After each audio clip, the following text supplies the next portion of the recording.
Hello, my name is Connor Quinlan, and in this review I'm going to be doing a full review of the Nikon 14 to 24 millimeter lens. Now what I'm going to do in this video is basically go over the build quality of the lens, the performance of the lens, what types of cameras you should use this lens with, what type of situations you would use this lens in, and stuff like that.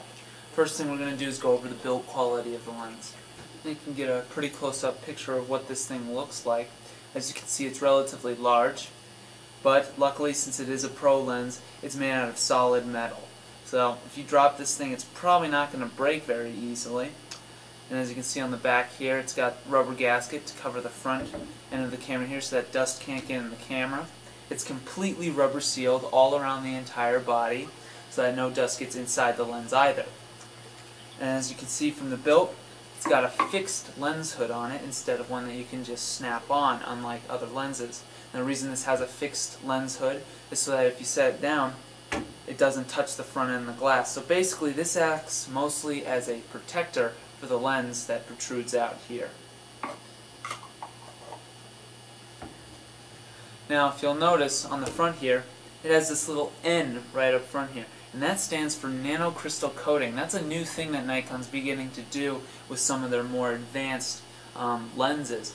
And basically what the nanocrystal coating is supposed to do is keep things like glare and flare down, especially glare and flare that comes from that is being reflected off the inside of the lens.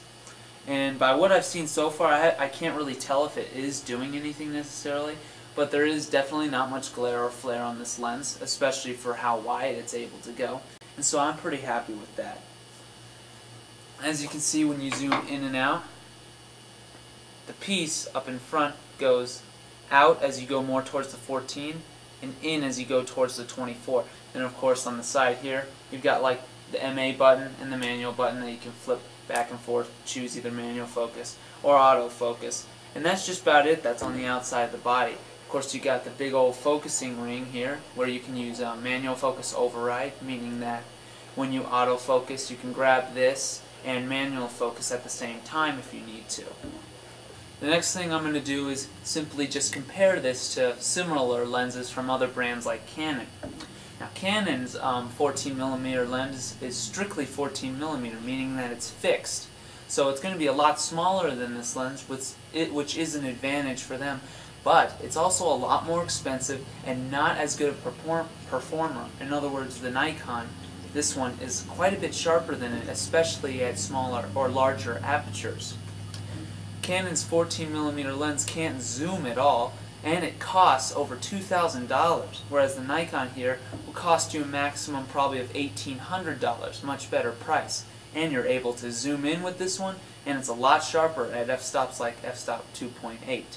So how well can this beast of a lens perform on all different sorts of cameras, whether it be the D300, D700, D3X, or a film camera like the F100?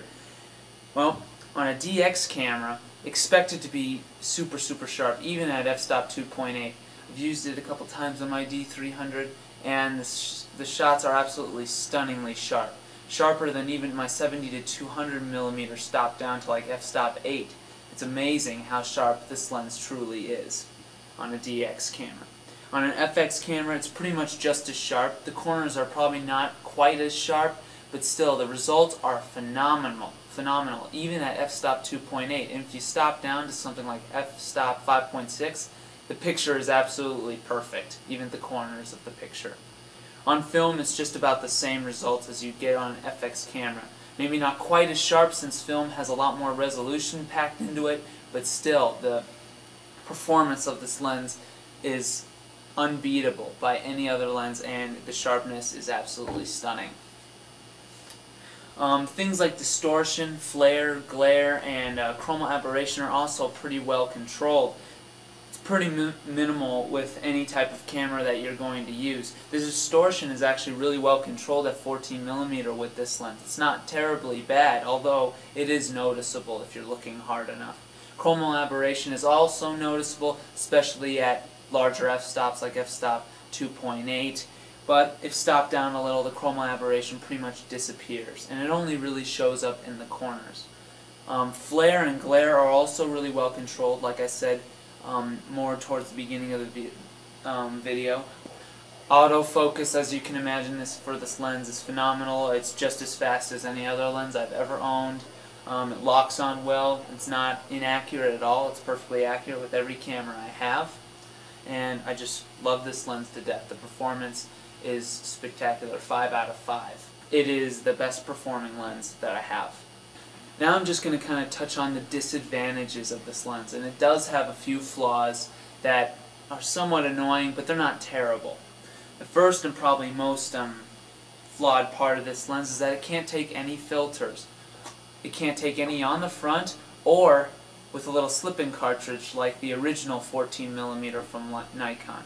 I really wish they had done something like that with this lens, but sadly they didn't, and it probably would have made it a lot larger. It's a shame that this isn't able to take filters, but there's still ways you can still put larger filters, square filters in front of it and get pretty good results as well, although it's a lot more difficult to do. The next disadvantage to this lens is the weight. It weighs a kilo or 2.2 pounds. So if you're not into really heavy weight, you might not want to consider something like this because it weighs more than the D300. And the last and final thing is the size of the front. It's absolutely massive, as you can see here. I mean, it's about 3.9 inches across, 4 inches across, which is a lot longer than other 14mm lenses. So it's really easy to get fingerprints on this, dust all over it, and it can be really easy to scratch this lens if you're not careful. So it's a lens that you definitely need to be really careful with, and you need to have the cap on at all times, because the lens is also super curved, as you can see here from the side angle, and you got to be really careful with a lens like this. But like I said before, the advantages of this lens well surpass any disadvantage that this lens has.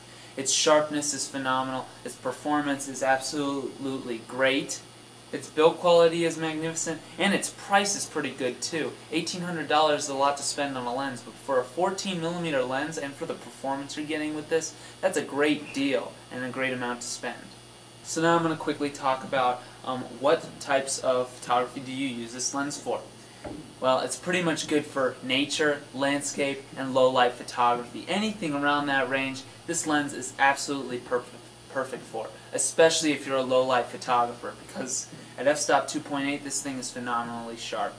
And for landscape photographers, at any f-stop this thing is sharp as well. So it's perfect for any type of photographer around that range. It's especially great for sports as well, since it's so sharp at f-stop 2.8. And if you really want those ultra-wide sports pictures, this is an absolutely great lens and a must-have lens for that as well. And another thing I want to go over is what types of camera would you use a lens like this on? Now, I know a lot of you probably want to buy a lens like this for something like the D300 or DX lens, but I highly recommend against that. This lens will only get you up to 21mm on a DX camera, which isn't all that wide, and just for me at least, it's definitely not worth it. Even though it is a really sharp lens, this lens is really meant to be used at super wide angles, and it's just not worth it to me on the D300. However, for full frame cameras, if you want ultra wide angles, then this is a lens that you definitely want to consider and that I highly recommend. I personally use it on this camera body right here, the Nikon F100, which is a film camera. And I use it on this camera about 90% of the time and about 10% on the D300 when I want to take quick snapshots, and mostly on this for serious work so that I can get that 14mm wide angle. Now for digital cameras, if you want a really good ultra-wide lens for this, I would get something like this, which is the Nikon 12 to 24mm lens f-stop 4.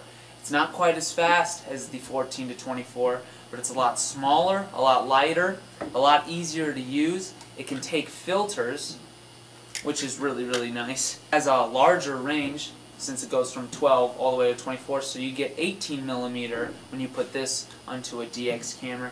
And of course, best of all, it's a lot cheaper. It's about half the price when it all comes down to it. So if you're a digital DX camera owner, I'd get something more along the lines of the 12 to 24 for your lens. And if you have a film camera or a full frame camera, then I would definitely consider something like the 14 to 24 if you're really into ultra-wide photography. However, if you're not into ultra-wide photography and you don't end up using the 14mm N that much, then you might want to consider a lens like the 17 to 35mm, which is also an f-stop of 2.8. It doesn't get quite as wide as this lens, but it's a much more reasonable range for other types of photographers, like wedding photographers or portrait photographers, and landscape photographers as well. But when it's all said and done, the choice is up to you. 14 to 24 is a great lens, super sharp, and amazing. And if you're into ultra wide photography, definitely something you'll want to consider. And this has been a review of the Nikon 14 to 24mm lens.